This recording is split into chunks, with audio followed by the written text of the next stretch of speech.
Hey everyone, we are going to be talking Nuggets, how they fared against the Houston Rockets just the other night, talking more about the Avalanche, and of course, your Denver Broncos and their win against Green Bay, and projecting forward to Sunday against Jacksonville. So stick with us, and we will be right back.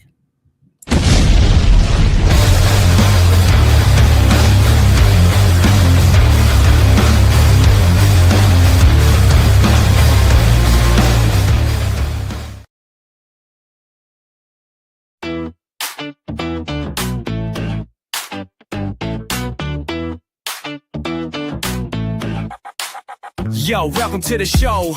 Let me set the scene. Mile High Sports Symposium, living the dream. Broncos in the house with that orange and blue. Nuggets making moves, watch that altitude crew. Avalanche bringing ice, check the skills they display. Rocky swinging bats, ready for game day. Rapids in the mix, kicking it with style. Buffs bring the heat, put the rivals on trial. Out talking JJT, they got the scoop. Mile High vibes, feel that energy rise. Sports on the menu, watch the crowd mesmerize. From football to hockey, we're taking it higher. Join the celebration, feel that sports desire.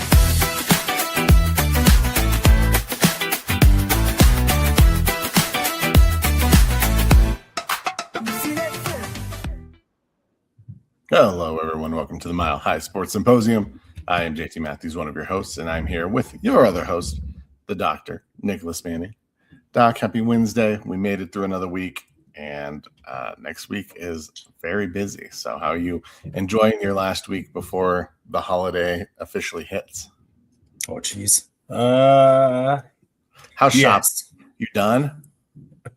Oh, no, I don't know. Yes. Am I done? No. But it's for my nephew's out of state, so it's not. Fair enough. We're mostly done. Yeah. How about you? You excited? Huh? I'm excited. Sure. Yeah. I mean, I get some days off work. That's good. I'm a little bit known as a Scrooge around here, a Grinch, if you will. Not that I don't like Christmas, but it just is. It's a long time. It's like a whole month and a half at our house, and it's expensive. And I like the music for a couple days, and then it gets old. I like a good time. I like holidays. I like having some time with the fam. But it's a little gratuitous sometimes, in my opinion.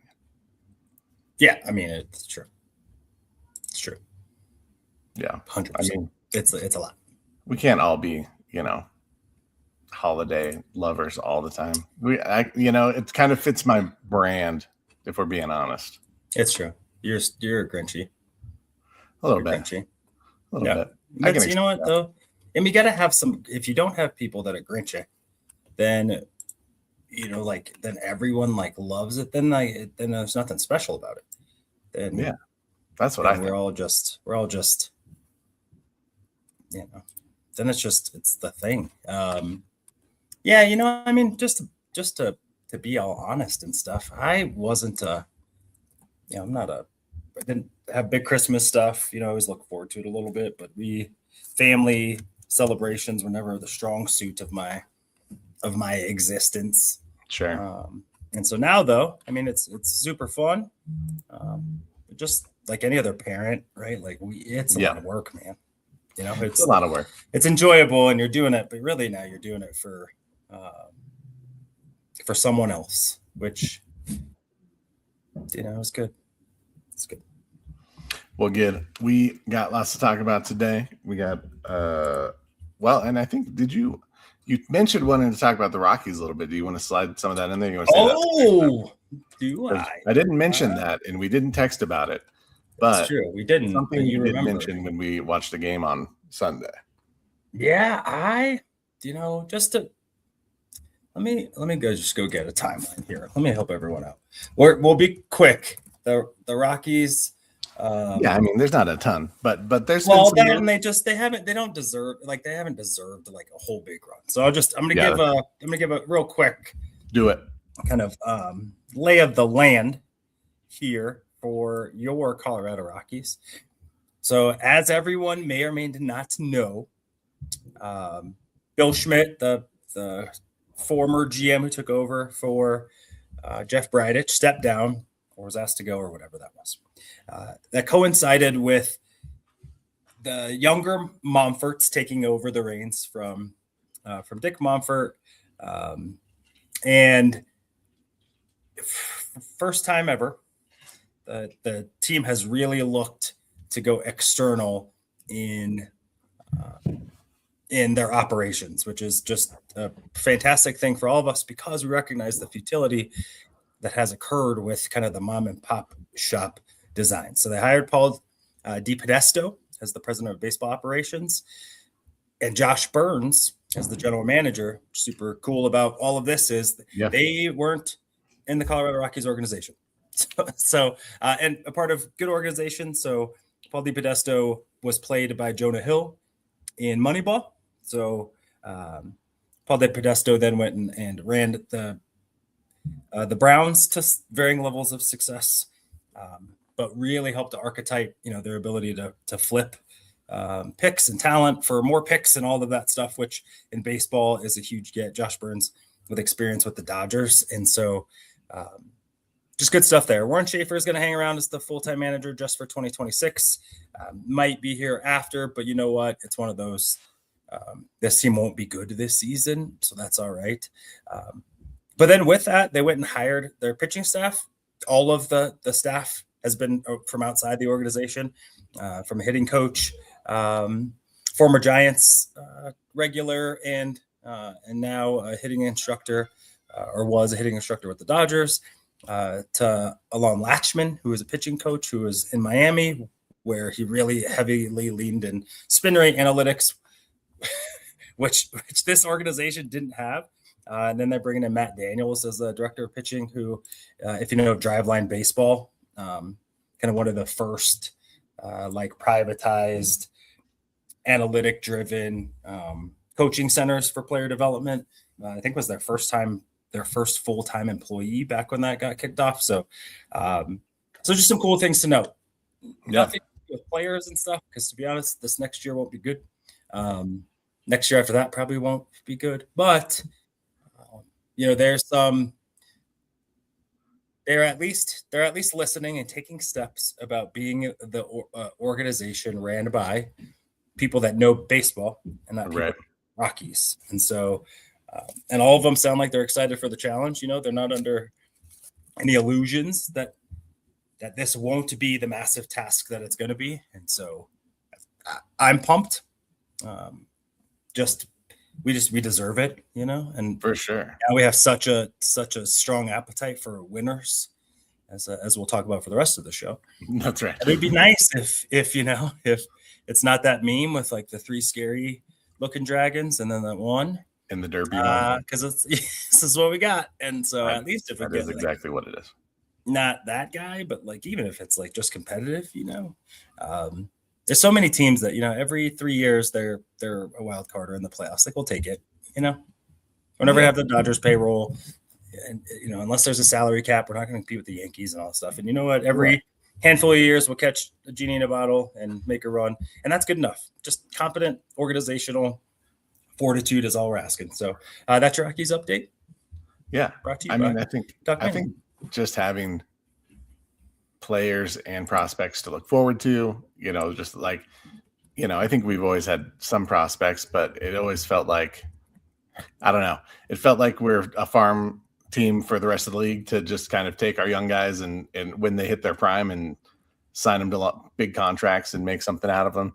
Obviously, they develop them here a little bit, but it would be nice to have some good baseball minds in the building, not just folks worried about the bottom line, the revenue, which is how it's felt, whether it's true or not. That's how it's felt to the public for the last, I don't know, half a decade since Nolan got traded and they blew that team up,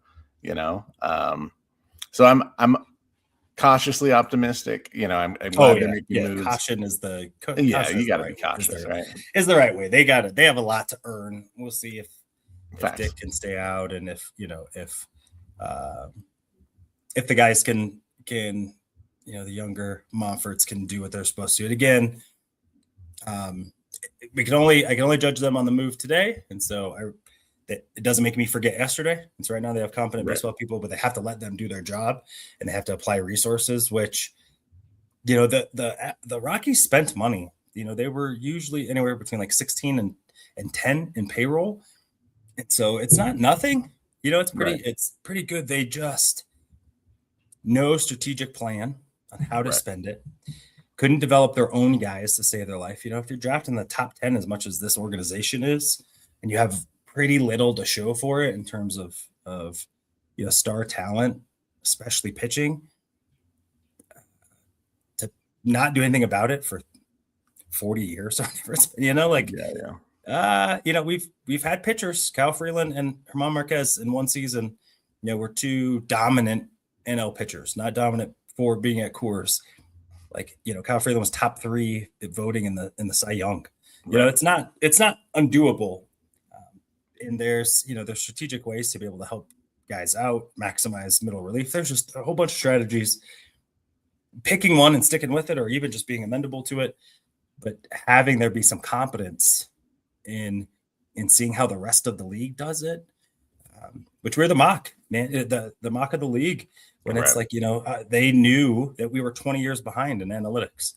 20 years is just, and that was said for years. It wasn't a recent sentiment or statement, and to know that you're the joke of the league and do nothing about it was something. And so now at least they're doing something about it. Yeah. Trying to age up and we saw with the Broncos, what happens, with the ownership situation, sadly wasn't worse, was better than the Rockies one for sure. We saw just the adjustment from kind of chaotic leadership or lack of a clear direction or identity to boom, you get competent, committed ownership and it trickles down. And so now at least if the front office is competent, this team at least to be competent, and from there, who knows? Then you build on the things that you build on. So, cautious. Don't go buying jerseys. Yeah, don't go buy season tickets. But make them earn it. But you know what?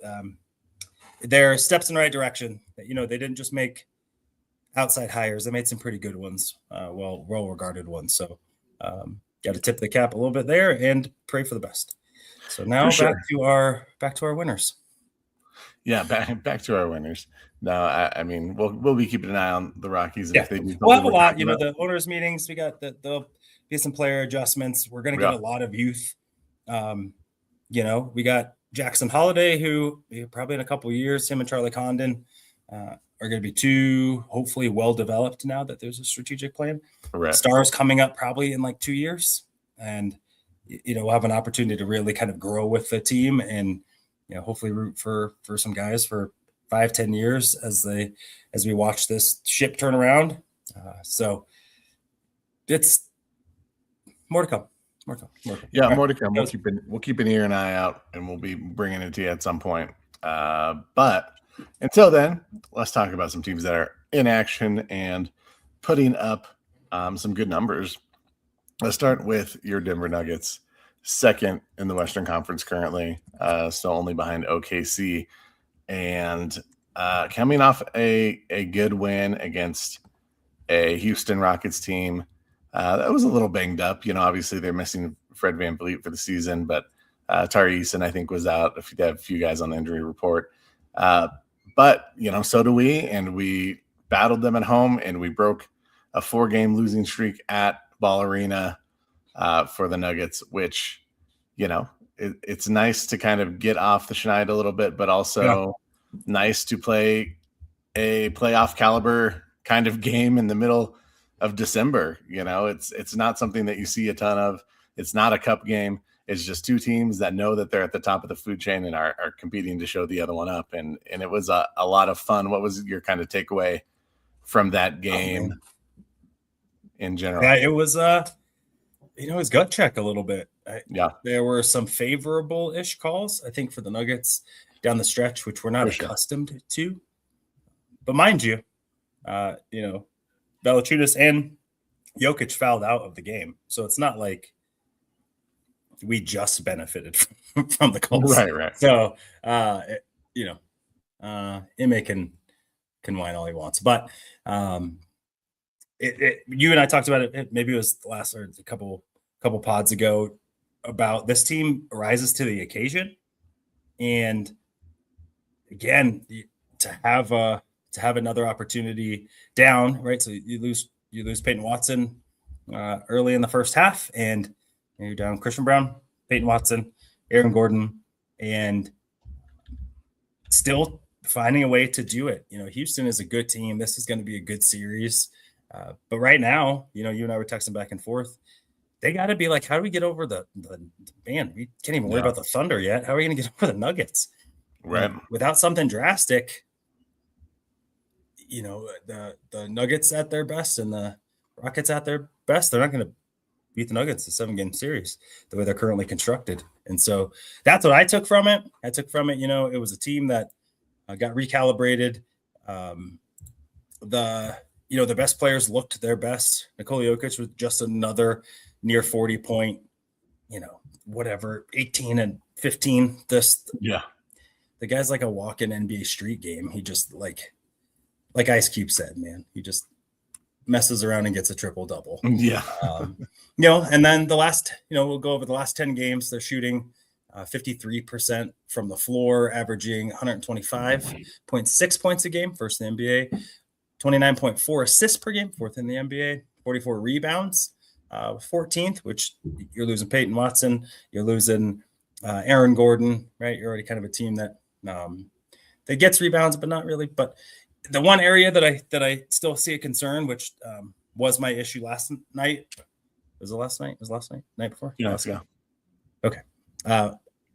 Just give up too many points. 16, and without Watson, without Gordon, and without Brown, you're like that. Yes, that's going to happen, I think. It's arguably your 3 best defenders, really. It is your 3 best. Yeah, 100%. Jokic, you could say. I think he's made himself into a very good defender. That said, I think, he's not an on-ball defender. Right. Per se, he's not a shot blocker, right? So he's a smart, cerebral player. And without those 3, you can see. And I think, I hope, and I think there's a shot that Brown comes back. I think Peyton Watson's kind of day to day, right? Yeah. He got hit in the trunk apparently. A trunk contusion. It's weird. Trunk contusion. I don't know about you, but I'd like core. If I were him, I'd be like, why didn't you say core? Like, you know what I mean? Like, make me sound like I'm an athlete, and I got my 6-pack on, like, got a trunk. Like, I don't know. It's better than belly. But anyway, he should be back day to day. Christian Brown probably before the end of the year, and then it sounds like Aaron Gordon maybe the beginning of the year. Yeah. 3 weeks, you get everyone back. I think you'd have to feel much better about that. Then kind of worry about that when you're scoring 125 a game and you're giving up 115. It's just the style of basketball, I guess. Be kind of nice, really, to be honest with you, to get, maybe you're averaging 118 a game, but you're only giving up 103. Where it's right. It's a little bit more playoff sustainable. Not going to be putting up 125 points a game in the playoffs. I think we all know that. Can you get stops? And they did. Questionable stats ran by the Rockets late. But why Kevin Durant's not taking their last shot? Who knows? I know, right? But you know what? You defended the plays, and maybe I didn't go back and look. Maybe Spencer Jones made it harder for. Maybe KD couldn't get the inbound pass. Whatever. All that good stuff. So that's my take on it. I'm still really bullish. I mean, it's the best start in history. And I think we see that they can play better, and they're missing some of their best pieces. Again, the best start in Nuggets history. Championship team, the George Karl 57 win, the Western Conference Finals teams. Yep. Nope. This is the best start over this many games in Denver Nuggets franchise history. So yes, it is weird. that we talk about.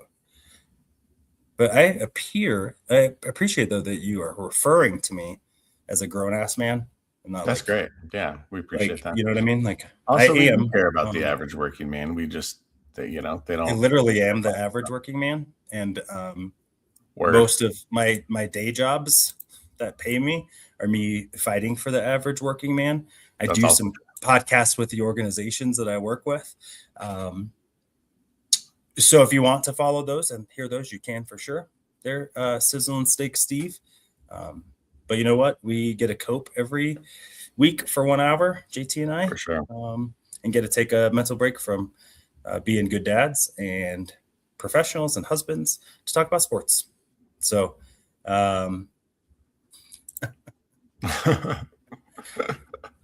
appreciate and you. You put a guarantee on the box. Am I right? Let me get your take a little bit on the Spencer Jones experiment. Is this going to last? Is this a thing? And then has the Jonas Valanciunas addition? Is it what you thought it'd be? Is there room? Do you see the vision? Give me your take on those two, because those ones, I think everyone else is where they fell in line with Cam playing his. I think he's getting back to kind of what you were hoping for. Tim Hardaway's been phenomenal. So I think it's really Spencer Jones kind of came out of nowhere to be a current fixture that it's going to be a problem. He's going to run out of his 2-way, which is a good problem to have. And then, Valanciunas, is he, 8 points, 4.5 rebounds? Is that where you were hoping to get maybe, or do you think his minutes are more impactful than the stats show? Give me your take on those two gents. Yeah, I mean, I think with Spencer Jones, I think at this point you've got to probably sign him to a regular an NBA contract. He's on a 2-way contract right now. But I mean, that means only I think he can only play 50 games in the NBA before he has to go down to the G League. He can play a total of 50 games in the NBA, but the rest have to be G League affiliate games. So I think it's interesting. I think that if you want to continue to bolster your bench, I think that's probably the best way to do it right now and the cheapest way to do it.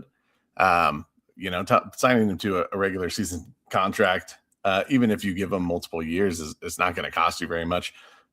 He is inserted in the starting lineup, but he's not a starting player. So, you can pay him a little bit to over the next 2 or 3 years and maintain your salary cap and not go into the next apron.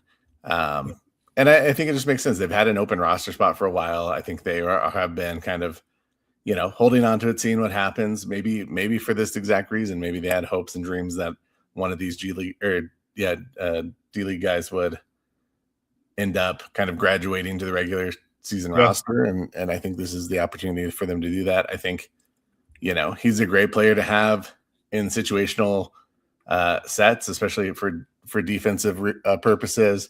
If you need to let Aaron Gordon, if he's in foul trouble, you need to let him sit an extra 5 minutes. Throw Spencer out there. He's got 6 fouls he can use. You may as well let him get up in someone's face and give Aaron some time to sit, or whomever, whether that be Cam Johnson, and they had him playing small ball with Jonas and Jokic out, with foul trouble. So I don't think that they are going to. I don't think he's going to make or break this team necessarily, but it's just another weapon in the arsenal, right? It's another guy that you can put out there in situations that can, now that he's been playing with the starters, you trust a little bit more. You've seen him hit some big shots if needed from the corner down the stretch in that game the other night. I think that you may as well bring him on board and kind of give him an actual contract. I think everyone's been impressed, even Cam Johnson on his podcast had mentioned Spencer Jones and the way that he works and that he shows up and he plays his role. And that's what you need for a championship team. You need guys who know their roles, not guys that are trying to win starting spots necessarily. As far as Jonas, I love having Jonas. It's been such a a stark difference from the past handful of years to have an actual center and one that has similar play style as Jokic. Obviously, they're different players, and Jonas isn't the facilitator, but he sets hard screens. He understands how to play in the pick and roll with Murray and that kind of dribble handoff action. He's going to be big. He's going to be physical. He's going to rip down rebounds. And he's going to score for the most part fairly consistently. I think more, the numbers don't really jump out at you. I don't think he's going to win 6th man of the year or anything like that. But what he provides you just from a continuity standpoint from your starting unit to your second unit is just so huge. It's something that, man, kind of looking back at the summer and all the worry that he wasn't going to play for the Nuggets, that he was going to stay overseas, man, it would have been so tragic to not see him in this position, win or lose. He's providing exactly what you wanted him to provide. He's here and he's bringing leadership and he's bringing physicality. This game against Houston was so physical.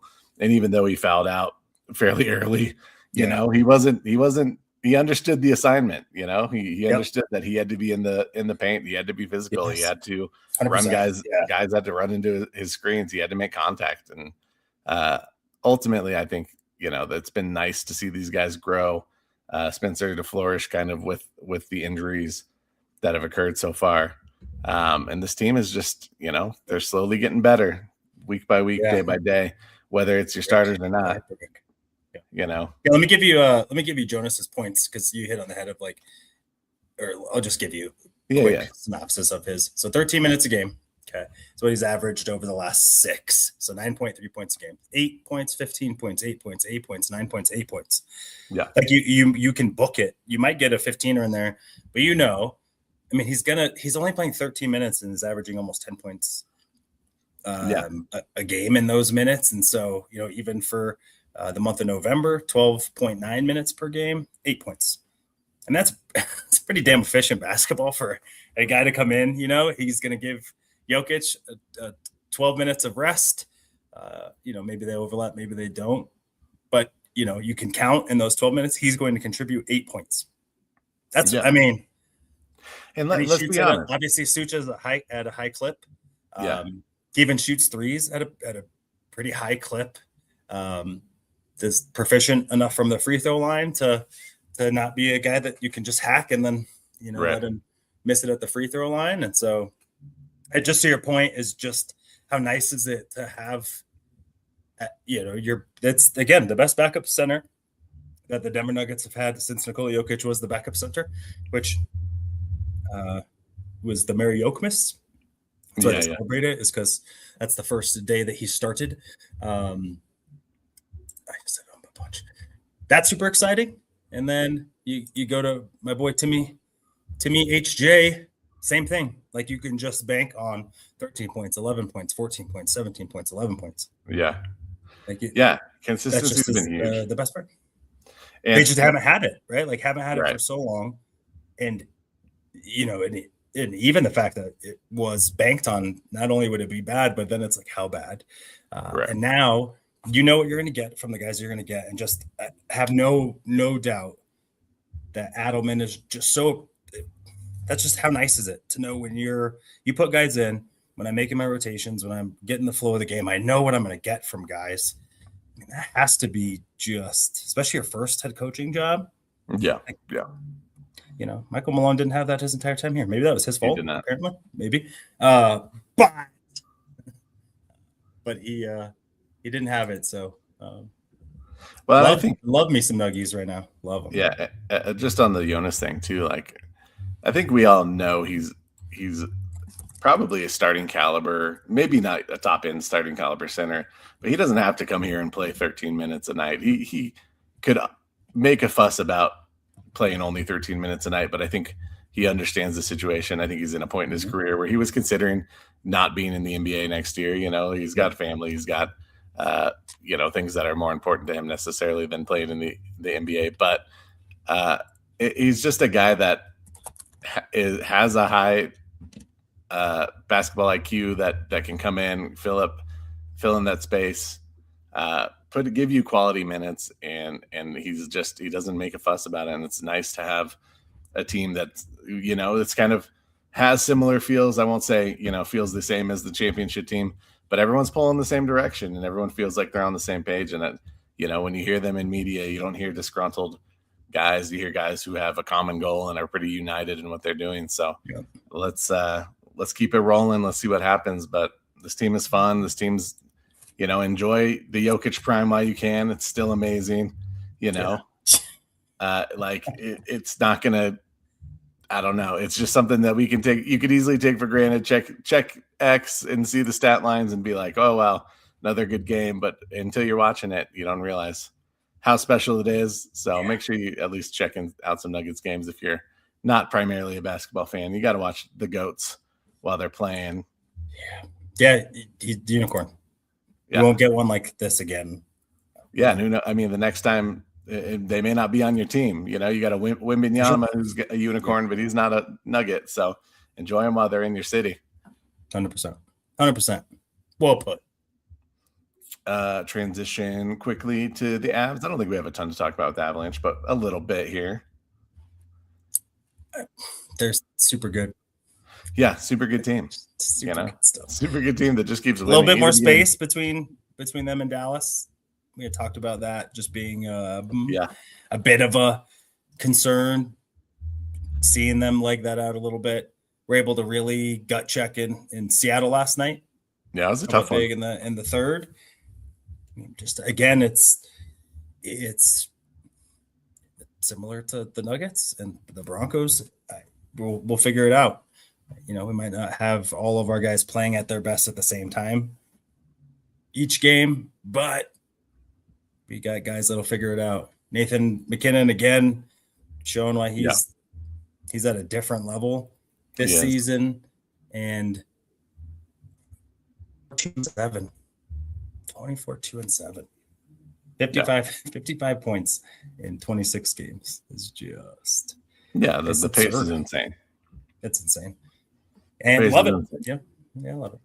I think it'll be interesting. I wonder if this is going to be so Connor McDavid's shrunk the lead behind McKinnon. And I was thinking about it last night, and I was thinking of kind of like the NBA doesn't really have or hasn't really had a like night to night who's gonna put up the numbers. I mean, I think everyone's paying attention, but it's not like let me tune in to see who's going to put up the numbers tonight, Jokic or SGA or whomever, the Luka and SGA, whomever it might be. I wonder if it will feel, if they kind of put themselves so far ahead of the pack that it feels a little bit more like McGuire and Sosa kind of, fighting for that home run title.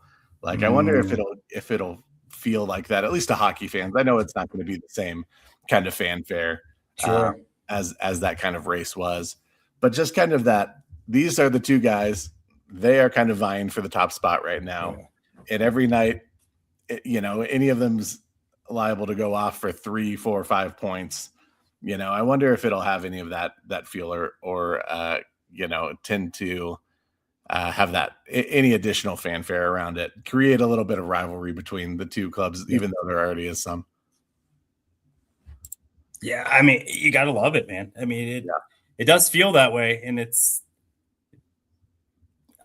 Nate's not going to slow down right now. And again, it's appreciate what you got, because you could have, Paul Stastny and what was the guy that was whining? Matt Duchesne. Matt Duchesne. What a fitting name for my guy. Ryan, though, we love you. Sorry that we picked the wrong one, man. Picked the wrong one. I know we didn't, because without that trade, we don't get where we're at, and we get it. For sure. But yeah, it's the NHL kind of needs it a little bit. I like the NHL in the sense of I think that they have a pretty good conduct. Like I think just their league carries themselves in such a really professional manner. That said, there isn't a lot of personality in the sport. I have no doubt that like some of their players have to be funny, but like you can't have a league like that with people from all over the world and not have some really cool characters that this league just doesn't promote to any degree whatsoever. And how cool would it be to lean into that a little bit, get to know some of these guys, have them a little bit more highlighted, and really push that message of, or the narrative of, we got two of the greatest to ever play the game going back and forth. Well, you had the Avalanche as as potentially the best team in the history of the sport. That's what they're vying for. And, not some small things, like, some significant stuff to promote. To me, the best playoffs in sports, outside of, bias to football. But if I were to be objective, I think that the Stanley Cup playoffs are the best. The intensity of it, the competition, the pageantry of the rivalries, the handshake lines, like just all of it. It's definitely an old school feel, but it's awesome. And there's something cool to promote. If the league kind of got to the 20%, come on, let's beam them up a little bit. You got some really cool stuff going on with the league, and you have two of the sports. What is it, like top 50 or top 75? The NBA has done that where top 75 players and that kind of stuff. Yeah. And that's how you get some of the debates about who's all-time greats. I mean, Nate McKinnon and Cale Makar are etching their name into that sphere. I think is pretty fair to look at and acknowledge. And they're both on the same team, doing some miraculous stuff. And Cale really, super unicorn for as dominant as Nate McKinnon is. The league has seen dominant offensive forwards before. Yeah. Even though we're partial, that's for sure. Cale Makar is just, he's Travis Hunter. He's, but has been successful in the highest, in the highest league. He's 30 goal scoring defenseman who's, who is great on the blue line, and you put him in your penalty shot 5. You know what I mean? Like that says a ton. So just a special product, and I think shout out to Bednar, who is the Coach of the Year trophy named after? Do you remember? The which one? NHL Coach of the Year. Is that the Jack Adams? Jack Adams. Yep. Jack Adams. And I can never keep them all straight. Bednar just passed Jack Adams for, was it 18th all time or something? 38th, whatever it was, but just passed. Yeah, whatever it was. Adams for all time wins. Just saying.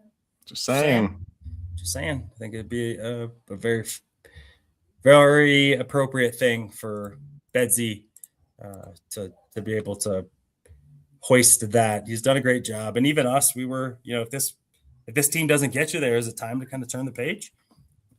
And he reminded us again that he's pretty damn good at his job. Yeah, he's pretty good. I'd say pretty good is the right way. Is he the best? Is he the best coach in Avalanche history? I think that's definitely up for debate. Like I like Mark Crawford, but I don't think I like Bednar more than I like Crawford. I mean, yeah. Then there's Hartley, right? Who Hartley, is damn good coach, but even none of them, at least their stints in Colorado, dug a team out of the hole that Bedsy did. Yeah, and I think when you think back to those old teams, you think of Pierre Lacroix, you think of the front office more than you even think about the coaching staff. That is true. That's true. Good point. Yeah. I think good point. I mean, obviously you think of Sakic in the front office with this group, but you think of, like you said, kind of the hole that Bednar dug them out of, and that matters to guys. That matters to, obviously, to us as fans, but he's been here through some of the lows, and then he's brought us to the heights that we're at. And love to see Dallas get some losses. Love Dallas took a loss to the Wild, who are sneaky good, and the Panthers, who we crushed and they got shut out by. So, I'm feeling okay. I'm feeling okay about this team. Yeah, me too. I think they'll be all right. All right, let's transition though. We got lots of Broncos to talk about. We know that's why most of y'all popped in here, anyways, was to talk about the Denver Broncos, and so we will deliver. But before we do that, make sure you go subscribe. Orange and Blue Network. Like, subscribe, comment for the algorithm. That's what you're supposed to do. Go do the things. Follow us on Twitter, Facebook, all the stuff, and then we have some wonderful shows. Yep, shows all week. Monday and Friday, you've got Orange and Blue Blitz. Mondays at 7, you've got Broncos Bros. Tuesdays at 7:30, you've got Nothing But Rhymes with Orange and Blue. Wednesdays at 2:30, of course, us. That's why you're here. Broncos Talk, Wednesday at 6 p.m. You got the Mile High. I always forget it. What is it? Oukast, right? Yeah. 7 p.m. Only Broncos Spanish show that I'm aware of. Viva Los Broncos, Fridays at 6 p.m. Breaking news, you got your pregame, you got your play-by-play, and you got your postgame. Every game day, you've got Get Bucked, The Bucking Booth, and Buck Your Feelings. All the Broncos content that you could ever want in one place on this channel. So start following us, subscribe. You'll get notifications every time we start a stream. And there you go. And make sure you can stay up all the hours to focus on the podcast. Go get you some caffeinated W. Okay. Doesn't have any of the bad stuff. Nope. No sugar, no calories, no nasty crap, no fillers, all that good stuff. Get you some clean energy. W. Go to W.com. Use the code OBN10, Orange and Blue Network, or Bonix 10. So go get what you got to get. And with that, that was a good one. Thank you.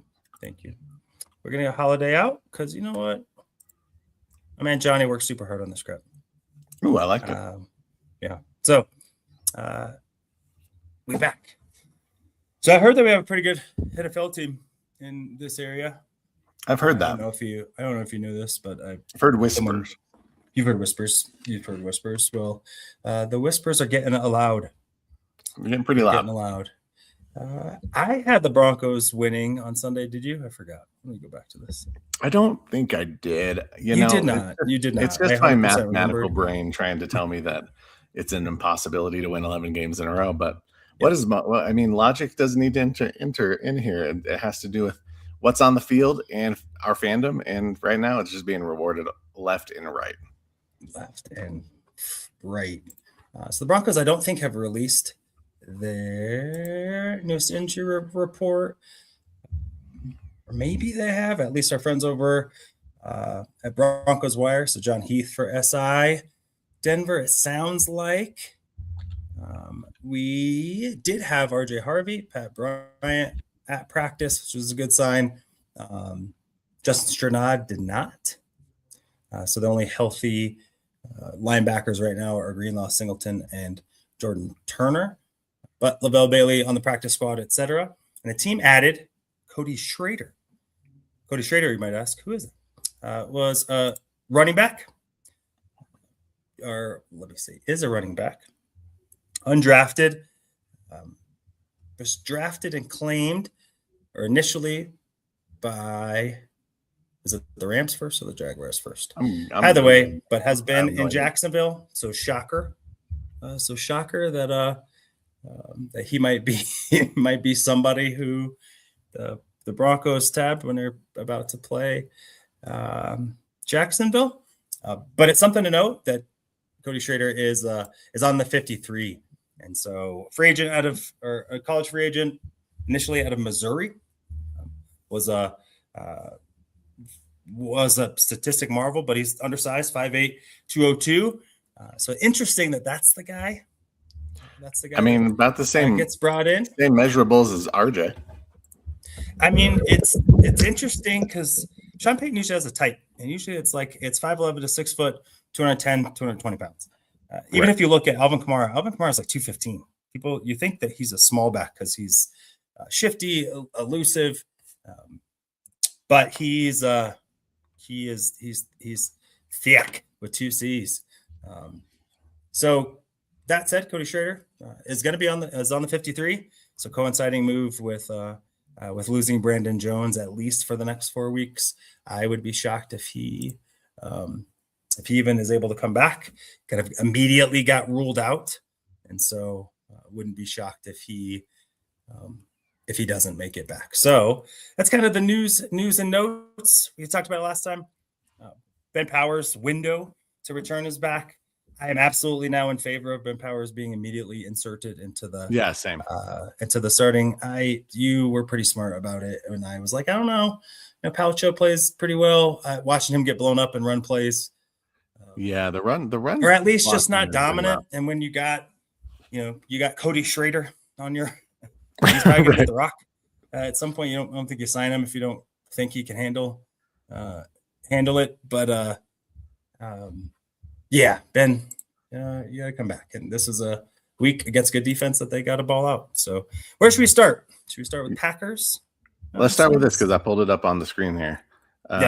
Question about the safety position now that Brandon Jones is hurt, which is it does suck.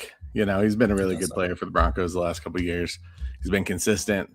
You really, when you're talking about guys getting beat down the field, his name doesn't really come up all that often. He plays clean ball. Fortunately, we've got PJ Locke back there, but this question says, do y'all think Simmons comes back in light of the injury at safety? Yeah, nope. Yeah, I don't think so either.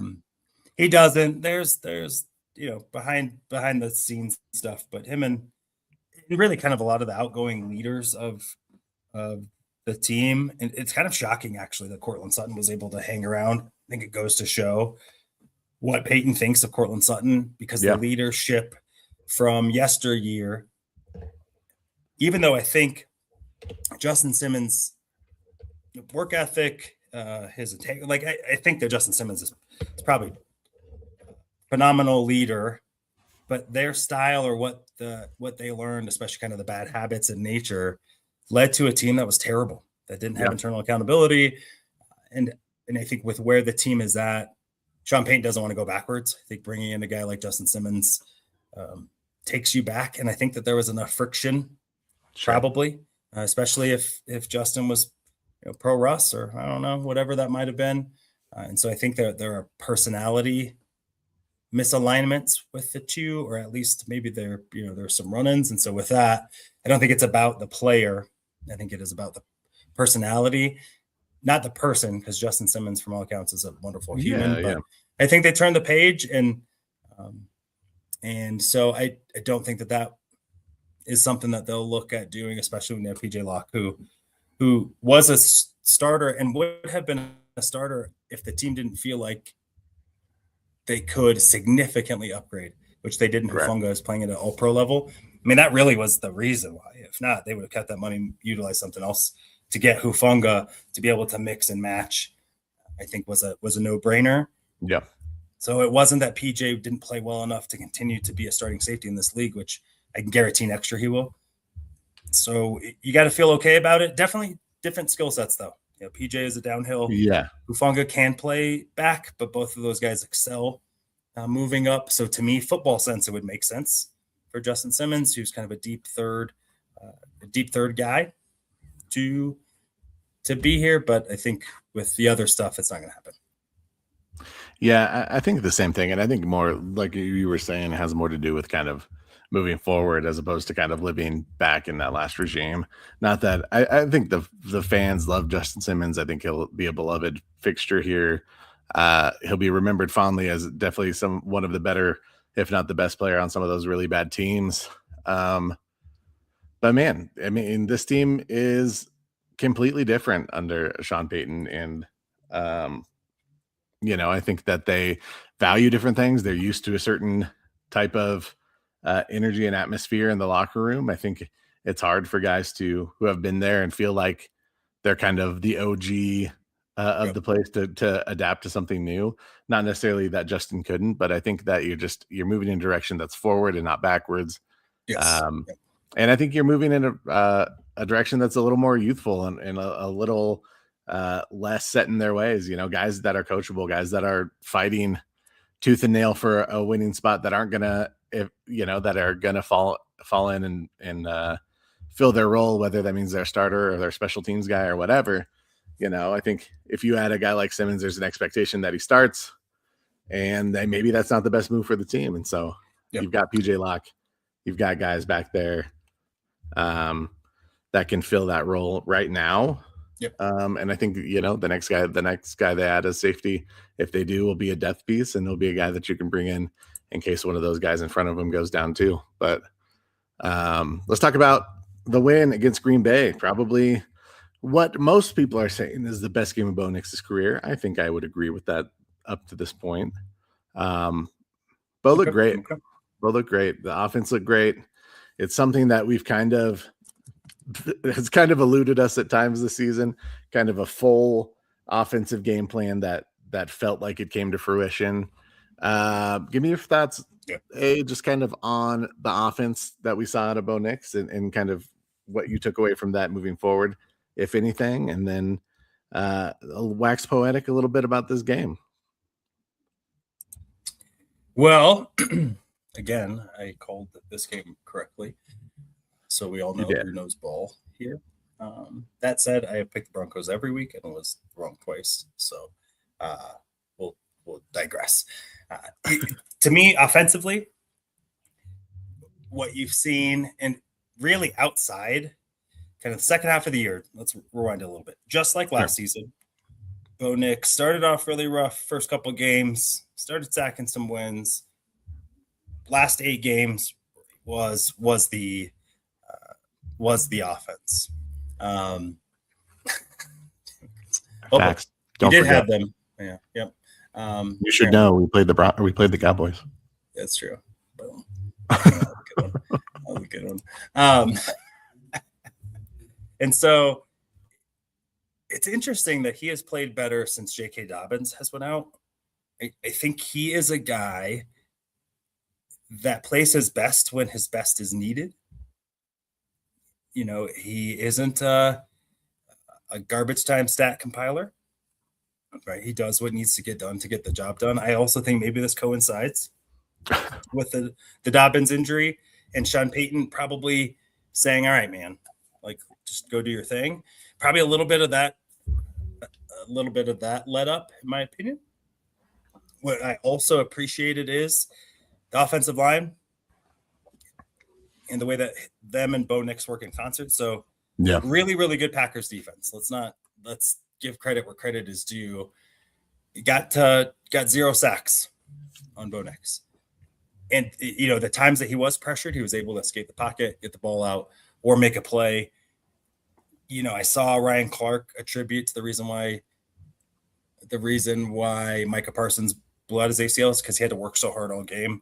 One, he's a relentless player, but going full speed all the time and kind of being the only guy that really could pursue and give chase to Bo Nix, probably, wear and tear. I think at least conceptually, I think that there's something to that in the sense that he does play his game different than really anyone in the NFL right now. I think the way that he mixes his ability to move out of the pocket, to be a threat, running the ball, and then when he's hitting on the quick game, the deep balls last several weeks have been much more on target. Yeah. You and I had talked about it in the game about, hit a couple throws have been underthrows when early in the season they were all overthrows. You can see kind of adjustments. His feet look steady. And in the end, it's one of those things where when it just clicks for you, you can't explain it. You're in the rhythm. And I think that's what you're seeing with Bo Nix. The running game is at least consistent. It is not dynamic, but it is consistent. So, they did run the ball 31 times, only for 89 yards, but, minus one of those on Adam Prentice's run, and then Troy Franklin with a 3-yard end around. But the commitment to it, being able to utilize that, I think also worked in concert. You have 34 pass attempts, 31 rushes. It's a really damn good mixture. And in doing so, you are able to dictate the terms of the game. Cortland Sutton, 7 catches, $113. Troy Franklin, 6 for 85. And you had little Jordan Humphrey, who I think played phenomenal. Fantastic. With with 3 for 42. Marvin Mims for 4 for 29. Those were short, but Michael Bandy even contributing. What I really loved about that part, and I think summarizes with maybe where the offense is all of the guys ran to Bandy. They knew that was his first touchdown. Like, you could tell that the group was pumped for him. Not, I didn't get that. Right. That wasn't me, or whatever. Why didn't you look for me on that? I think that goes to show the room and their willingness, I think, to kind of pick each other up, because there isn't a Malik Neighbors, Justin Jefferson, Jamar. There isn't that kind of. So really, they're going to be strength in numbers. And so with that, I think you're seeing guys start to pick it up. And the fact that Bo Nix contributed or was able to complete passes 1, 2, 3, 4, 5, 6, 7, 8 to 8 different receivers. Mind you, none of those were RJ Harvey, actually. He only had 1 target. And so that one is the one that where you're going to get usually in each game. You got to feel really good about it, and you got to feel like if there were a time for them to figure it out. Again, I'm glad it's December, and they didn't peak in September. Right. No kidding. I think that I wonder what my conspiracy brain is still engaged here, because I feel like we talked about it a couple weeks ago, I think, or maybe you and I did. I'm not sure if we did on the pod, but this idea that maybe Sean Payton's kind of holding on to some cards for meaningful games and down the stretch to kind of give different looks to teams, and to kind of be able to have something in the back pocket for these bigger games, or these stiffer competition. I don't know that that's necessarily the case. I do like to think that, though, especially with kind of their return this week to more intermediate routes. There's more intermediate kind of passes that we haven't seen with Bo Nix. It's been a lot of down the field, or added around the line of scrimmage. Just to see them kind of work the middle of the field more, get these kind of comeback routes, stuff like that. It did something to my brain where I'm just like, why are we pulling this out now? As opposed to like having practiced this all season, trying to get Bo more comfortable with those kinds of throws. And I just wonder what your thought is on that. Not necessarily that it's actually a conspiracy theory and that where that Peyton's holding back, but just the thought that, like, week, whatever it is, 14, 15, whatever week we're at, why are we just starting to see some of those intermediate throws, more of that risk taking down the field? Yeah, I think they have intentionally kept things in the bag. Yeah. I think that they have coached, especially against some of the lesser teams. You look at the Raiders game. Yeah. I think they went in intentionally this last Raiders game with the intent of just doing what they needed to do to win. Yep. They didn't take shots downfield. Probably won.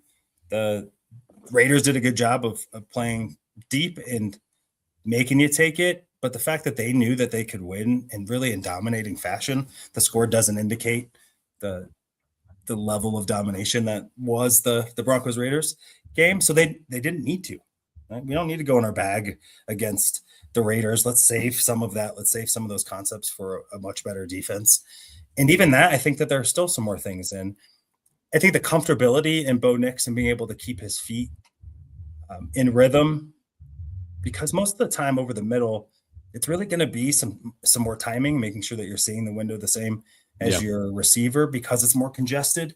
So with that, I think that they're absolutely utilizing that more. It's interesting that Evan Ingram wasn't a bigger piece in this game. They do have really good coverage linebackers for the Packers, but that he wasn't the one helping attack over the middle. That said, I do think, at least in some of the route concepts that I saw, he was a guy that drug or pulled the safety away to be able to throw intermediate and cutting routes against. And, just going back to the original point, I think Bo Nix is in much more command. And I think with that, right, you're throwing with more confidence, referring to the Troy Franklin touchdown. Right? He lets go of that ball on time and delivers it where, if he's wrong, that's a pick. Right. Right. And not only is he right, his guy rewards him by going up and get the ball. So the team better with drops early in the season, top 1, 2, 3 in the league in drops. Now Troy Franklin's snatching that ball out of there like he's a stork on delivery day. He's was that good? I just made that up. Is that all right? Solid. Was that solid? You're solid. Okay.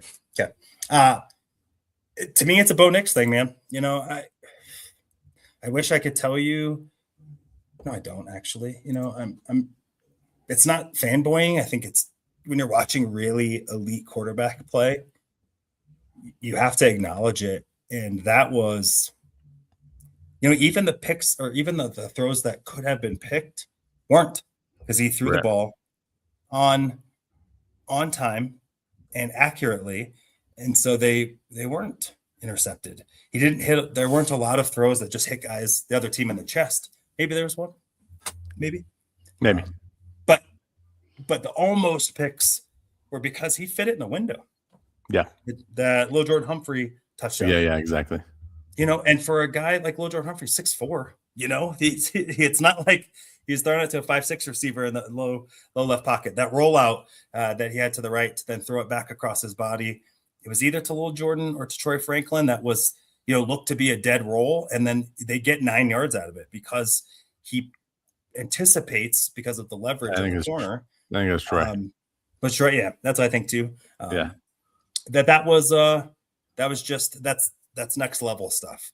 So I think with that, then you see your offense click. It's why the Chiefs have struggled. When Pat Mahomes isn't balling, their offense looks terrible. Right. There's just no ifs, ands, buts about it.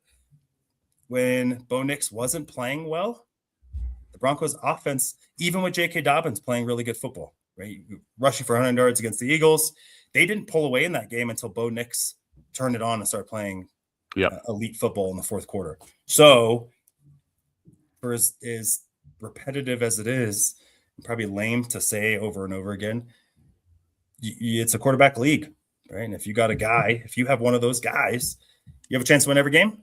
And and the 34-26, is a one-score game, but the Broncos pulled away at the end. That wasn't a one-score at the end. That wasn't a one-score feel. That was right. It happened to be 8 points because of a little aggressive play call at point, missed extra point, random weird stuff like that. It wasn't oh dang, like this is close. Second half, the Broncos put it on them. And ton that was Bo Nix just making plays, man. For sure. I mean, I think that this team goes with Bo Nix. If Bo Nix is clicking, this team's clicking. Let's jump forward to Sunday's game versus the Jacksonville Jaguars. Yeah. Before we do really quick, I want to acknowledge one of the. So I looked up our guy Cody Schrader. Is it Schrader? Yeah, it's Schrader, not Schrader. So his last season in college football at the University of Missouri, 2023. Yeah. So playing in the SEC, finished 1,627 rushing yards, so 5.9 average, 14 rushing touchdowns, 12 catches, 191 yards. He against, so I'm going to pull up kind of the best defenses, played against LSU, 13 rushes, 114 yards, 3 touchdowns, 8.8 clip. At Kentucky, I think Kentucky was good then. 71 yards, 3 catches, so kind of a down performance, but then comes back against South Carolina, 159 yards, rushing, 2 catches. Georgia on the road, 112 yards, a touchdown, 3 catches. Against Tennessee, 205 yards rushing, 116 yards receiving on 5 catches.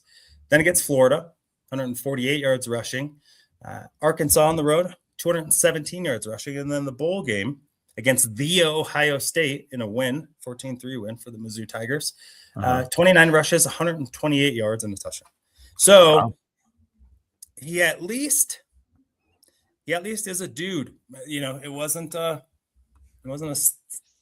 scat back in college. He was a guy that ran the rock. So for what it's worth, just be able to get there. All right. So I like that. I was just going to say, if the Broncos win streak ends this weekend, it's because the doc and I ruined it for everyone. We'll be at the game. We'll be enjoying it. That's true. As hopefully you're around. Let us know. Say hi. All that good stuff. But we don't believe in jinxes here. No jinxie cats. So the Broncos, I think that we chalked this up as a win when we did our prognostication early in the season, mostly because we didn't believe in Jacksonville. Right. Probably even 5 weeks ago, it still felt like this was going to be a breeze game. Kudos to them for figuring out how to win with Trevor Lawrence. Yeah, for sure. You know what? He's doing what he needs to do. NFL quarterback. Blah, blah, blah. Anyway, what I really like, though, it's hard because I don't like it for the Broncos' sake, but they've done a really good job, I think, of building a strong defense, especially in their front seven. So Hines Allen has always been a good player. I appreciate him adding the Hines, so the Josh Allen part didn't get confusing for everybody. You have Trayvon Walker, former number 1 overall pick. Devin Lloyd, of course, because they didn't pick up his 5th year, I think. Right. He's playing lights out. As you can see, PFF has him ranked as their 2nd rated off-ball linebacker. And then Oukast, another fast, speedy linebacker that hits like a tank. And so don't let the teal fool you. They are a team that that plays with some tenacity, and defense kind of is where it goes. And so what's your initial take on Jacksonville? Are you, especially defensively, anything that you see before I kind of dive into my my randomness of thought? I think that this team, I still don't necessarily trust everything about this team, but I think the defense is probably one of the strengths of them, and their ability to generate pressure. And so I think it'll be a good test for our offensive line to see how they stack up against a pretty good unit. Not that they haven't played any good units up to this point. I mean, they faced Micah Parsons last week. They faced the Texans defense a few weeks back. They've been tested, but as you kind of get down to it, and these are two teams that are vying for significant playoff seeding, they're going to bring their A game. We're going to bring our A game, and we'll see who comes out on top. But I think, like you said, it's a team we tend to kind of poo-poo a little bit. They've not really been a franchise to fear for maybe ever. And, this year they've put together probably their best showing in quite a while with a guy that a lot of people were thinking was washed up. So, no, you continue though. You're cooking. Let's keep cooking. Yeah. They're coming off their best performance probably in a while. Hard H right there. Against the New York Jets, when 48-20, there's nothing like that kind of elixir, but they did fresh off of before that Indianapolis Colts. So before Daniel Jones, I think Daniel Jones got hurt in that game, but won 36-19 before that, won 25-3. And then, 27-24 back and forth with Arizona. And then started this win streak of 5 in a row, whomping the LA Chargers, who again, figure out ways to win 35-6. And so with that, Trevor Lawrence played his best game as a professional and probably one of the best games in the history of the league, accounting for 6 touchdowns, 5 throwing, 1 rushing, over 300 yards passing. But their run offense has been probably, at least offensively, has been the biggest piece to be able to hold on to. So their run game, Travis Etienne, who, end of last year or the beginning of this fantasy football season, was undraftable by a bunch of people. I was like, I guess we'll take him, myself included, because he screwed the pooch. Bam, told you. Yep. And so right now playing really, really good football. Trevor Lawrence making smart decisions. And I think with that, at least he's gotten the support and coaching that he doesn't have to be the answer. And with that, I think has played within himself quite a bit. Brian Thomas has started to get right again after just a really weird season of disappearing and then kind of coming back. But it really ends with the run game. Travis Etienne, 949 yards rushing, 7 touchdowns to go with 29 catches for 254, 5 touchdowns. So a guy that really is kind of feeling it. And then Trevor Lawrence, I think, has solidified himself as a running threat, adding another 300 yards on top of it. So kind of an old school feel. Their offensive line, even though PFF doesn't have them ranked as some of the highest performing offensive lines, I think that they've been solid enough. They have been up front on both sides of the football to really give some teams some problems. And I think when you are able to win like that, or have that kind of success like the Jags did a few years ago when they were the up-and-coming team, they were a team that got after it up front. And of course, we know as Denver Bronco fans, when your team gets pressure, good stuff happens. Ask Jordan Love about that. So with all that being said, I know that Trevor Lawrence is the 9th rated PFF quarterback. Bo Nix is the 16th rated PFF quarterback. I think Trevor Lawrence, you probably could say even his last game was even better than Bo Nix's last game. Obviously, the level of opponent, you put all that in. But you could say, you know what? No one played last week better than Trevor Lawrence did. And really for the season, numbers-wise, they're pretty comparable. And this is a 10-win football team. So it's going to be a really good game. I think that this is one of those you really want to pull out this win as either team, because you might face this team again. I think you want them to, come in with doubt. And if you're the Broncos, you have a ton at stake. There's a very real scenario where they get home field advantage out the playoffs this week. They can. But it doesn't happen if you don't beat Jacksonville on your home field. Not this week. At least not this week, but then it's one of those again, right? It's the why stop the train when it's humming. So with that, key to the game, and then we'll get predictions and we'll get out of here because we're running a little long today. But you know what? Our teams are good at sports. That's right, baby. Yeah, I mean, I think, I don't know that I trust Trevor Lawrence, especially under pressure. And so I think the key to the game is just let's make Trevor Lawrence make quick decisions with the ball in his hands. I think you got to be careful. You've got to spy him a little bit when you can, when it makes sense to do so. But really, there's Jacksonville has a couple of good wins, but they haven't beat the top tier teams that they've faced. They got smashed by the Rams, which Rams are a Super Bowl contender, but they got beat by the Texans. They got beat by the Seahawks. They got beat by the Bengals. I think this was the they did. Joe Burrow. This is Jake Browning came in and rallied the game. That was when Joe Burrow got hurt, and they were Jacksonville was up in that game. And let that one slip away. Yep. Yeah. And so I just think that there's still a little bit of consistency missing from this team. And I think it starts and ends with Trevor Lawrence. And I think if you can disrupt him and make him feel pressure on every play, then you've got to bring the heat a little bit. I tend to like a fairly balanced mix, but I think that this week you go a little bit blitz heavy and trust your defense to win on an island, especially in your secondary. Yeah, I think you got to feel good about your matching up. Brian Thomas is really kind of the one guy. You saw Jacoby Myers a ton, so I think you got the book on him. Washington, their slot receiver is not necessarily something or someone that really worries you.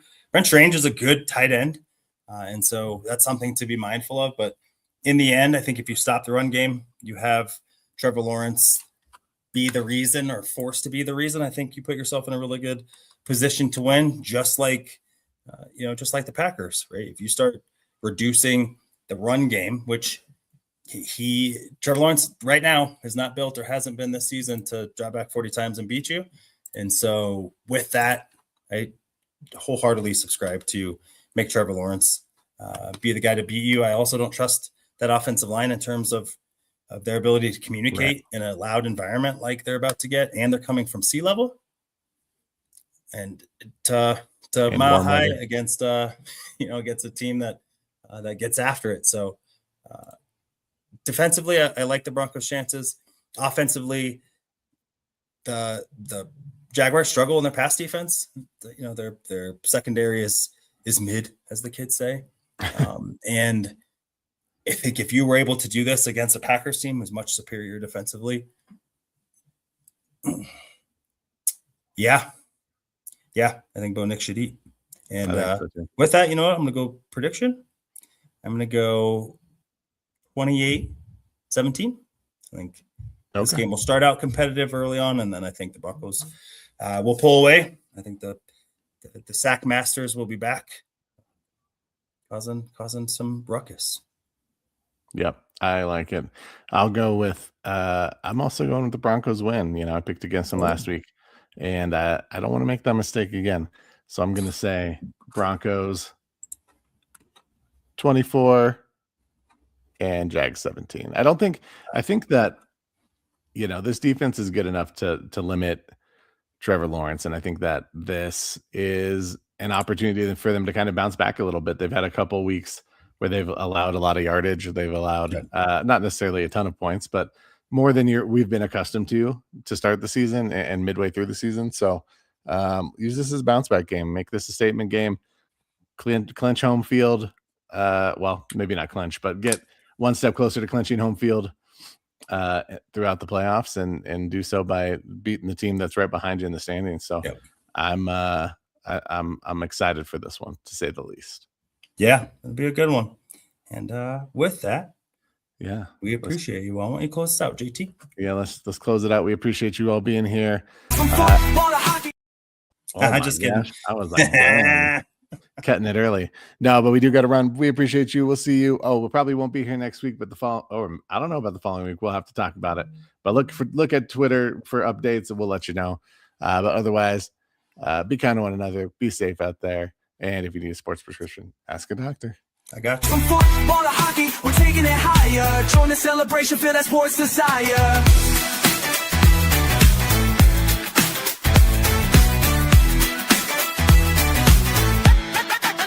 So grab your crew, let's hit the show. My high sports symposium, let the good times flow.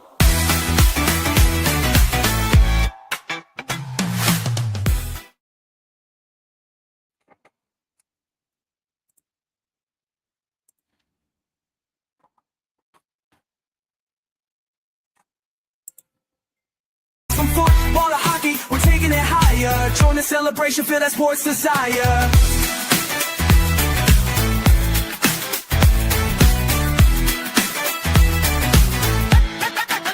So grab your crew, let's hit the show. My high sports symposium, let the good times flow.